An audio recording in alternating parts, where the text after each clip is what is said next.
Okay, so this is my iPod Nano. Yeah, and that can be kind of seen. I've been reading, but first of all, I've been reading more of Lyndon Johnson's biography, and we're into a little bit about radio and how he secured some contracts that really sounds like it was politically influenced in the early 1940s. But look at this. First off, this is interesting. To get to this point with the iPod Nano, now it's hard to read, but it says no radio signal. Please plug in headphones for radio reception. So the headphones give it radio reception, and I got like 20 channels. But I mean, it wasn't always. There weren't a lot of radio stations back in the 40s. I don't know what they had around here, but around Texas, they didn't have too many, but the radio was the central focus. And there's this little story with Johnson. I must be at the very. It's not moving at all. What is going on? I was flipping through a whole bunch. Yeah, I can do that. But Johnson. Maybe, no, don't tell me my ears. Alright, I might be talking a little louder because I can't. I'm hearing music right now. No, it's not my body either.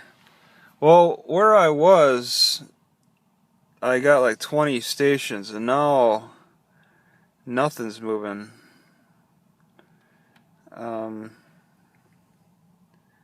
Yeah, you'd normally just hit the right and left sides. Alright. I don't know what's going on with that. But Johnson bought here. Johnson, before there was this radio station owner who was having a lot of difficulty getting approval from the FCC. All right. They could only play the radio stations until 5 in the evening, and nobody was really interested in advertising for the morning and daylight times. They actually had a radio station that they were very limited on time. The FCC could say, you have to shut down at this time. It seems odd in today's culture, and they had a radio station number at about 1100, which competed with a lot of other radio stations, so you'd hear like the static from other radio stations as well. And these radio station owners are just, it went on for years. The FCC would just drag their feet, saying there were unforeseen circumstances and suspicious things going on, and we can't sell. We think that somebody's got too much of a special interest in this radio station. So the FCC was really dragging their feet. Eventually those radio station owners and all their haggling, just somebody died. Somebody who owned it died. The owner died, you could say, and his sons took over, but yeah, they couldn't get any headway with that radio station. So eventually they got to the point where they were desperate to sell. I mean, they were keeping it going, but at a loss.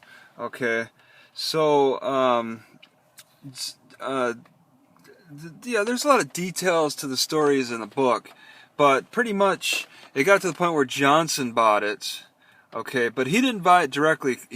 His wife bought it, and he said that he had nothing to do with it.